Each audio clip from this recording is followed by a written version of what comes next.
اللہ اکبر. یہ حیا اور حجاب ایک زیور ہے، زیور.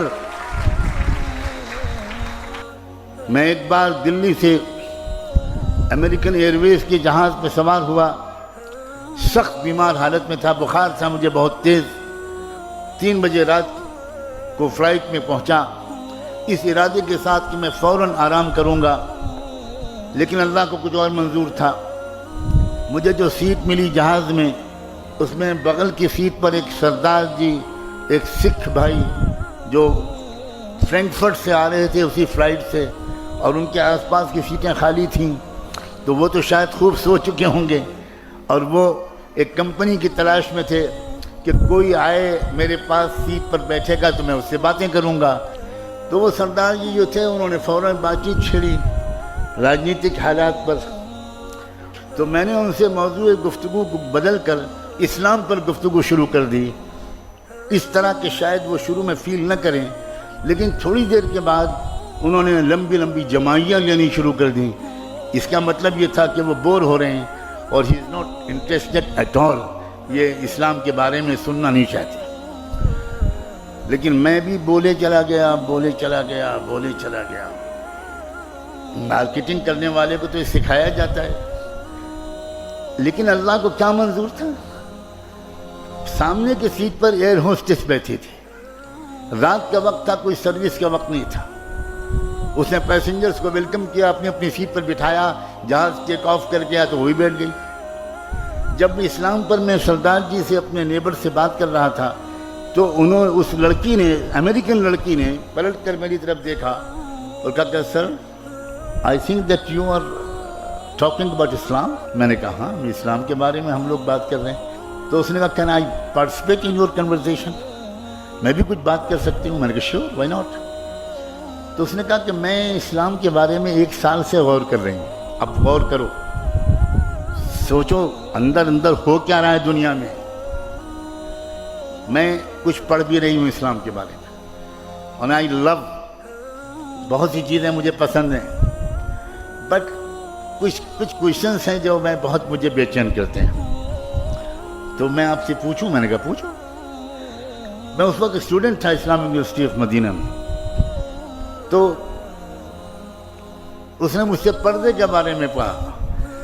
اس نے کہا کہ میری سمجھ میں نہیں آتا کہ یہ 50% آف پاپولیشن کو آپ کنفائن کر دیتے ہیں بیہائنڈ 4 walls، تو انسانی ڈیولپمنٹ میں یہ بہت بڑی رکاوٹ نہیں ہے؟ تو میرا ایک مزاج ہے، مجھے میرے بزرگوں نے یہ سکھایا کہ جب تم سے کوئی سوال کرے تو تم اس وقت اللہ کی طرف متوجہ ہو کر چپ کے دعا کرنا، سوال بھی سنتے رہنا، اور دعا یہ مانگنا کہ اللہ اس کا جو سب سے اچھا جواب ہو وہ آپ میرے دل میں اتار دیجئے، میں تو کچھ جانتا نہیں ہوں. سبحانک لا علم لنا الا ما علمتنا انک انت العلیم الحکیم.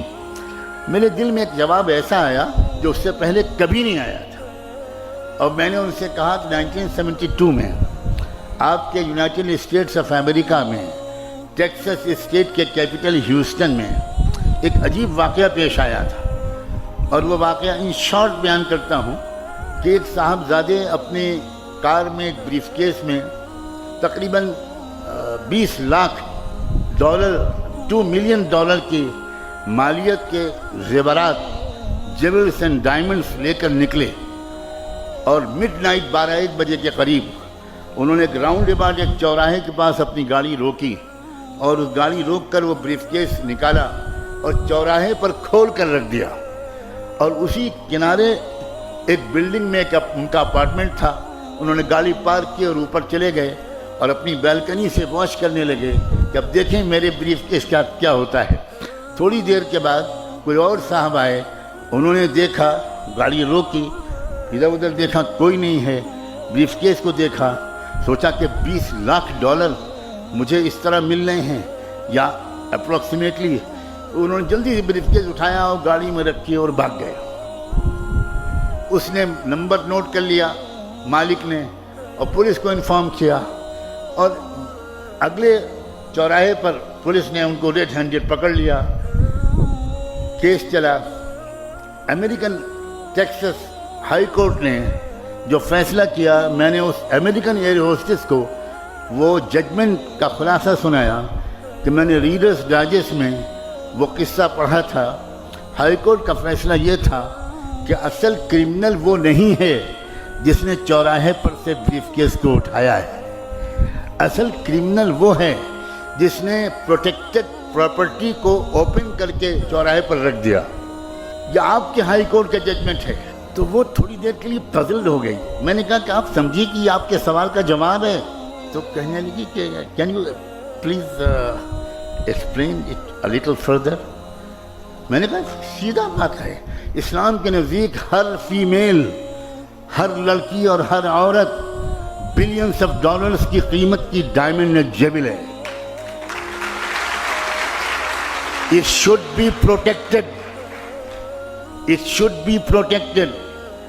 اب اگر کوئی لڑکی, کوئی عورت وہ اپنے آپ کو اوپن کر کے پیش کرتی ہے تو امریکن کوڈ کے مطابق جو لڑکا ٹیف کرتا ہے, جو لڑکا سیٹی بجاتا ہے, وہ مجرم نہیں ہے.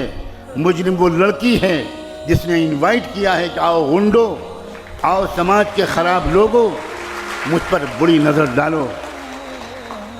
میری پردہ نشین باحیا اور باحجاب بچیوں, جانتی ہو ایک اسلام کے قانون کی تشریح کا کیا جادوئی اثر ہوا؟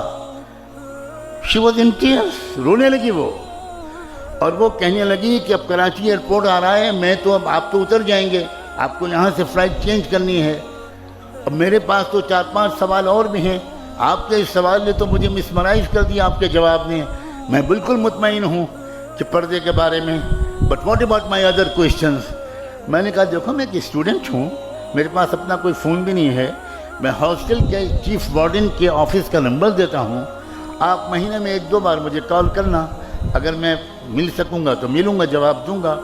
اور اگلے 7 مہینے تک وہ مجھے ہر مہینے 1-2 سوال کرتی رہی, اور میں اپنی علم کے مطابق جواب دینے کی کوشش کرتا رہا.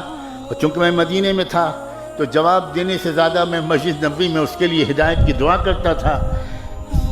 27ویں رمضان کی تاریخی رات تھی, وہاں رات تھی اور مدینے میں دن تھا, جمعے کا دن تھا.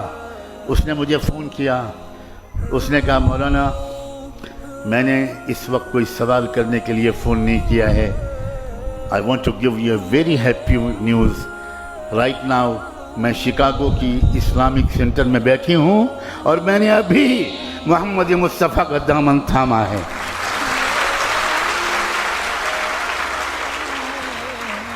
تمہارے پاس ہے لڑکیوں یہ چانس ہے کہ اپنی نان مسلم کلاس میٹس, روم میٹس, ہاسٹل میٹس, اپنی نیبرز, اپنی سوسائٹی اور محلے میں رہنے والی نان مسلم لڑکیوں سے دوستیاں بڑھاؤ اور ان سے کہو کہ پلیز لیٹ اس انڈرسٹینڈ.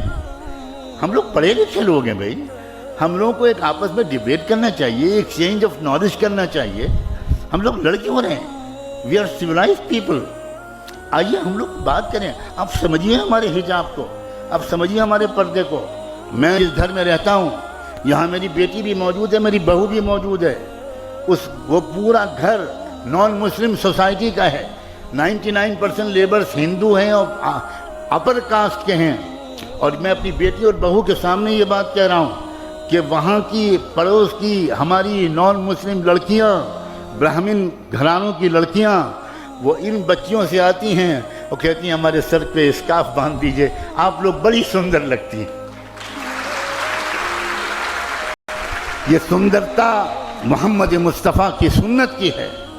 یہ خوبصورتی ملت ابراہیمی اور شریعت محمدی کا حسن ہے, اور اس سے تمہارے دلوں کو سکون رہے گا, اس سے تمہارے دامن پاکیزہ رہیں گے, اس سے تمہارے خیال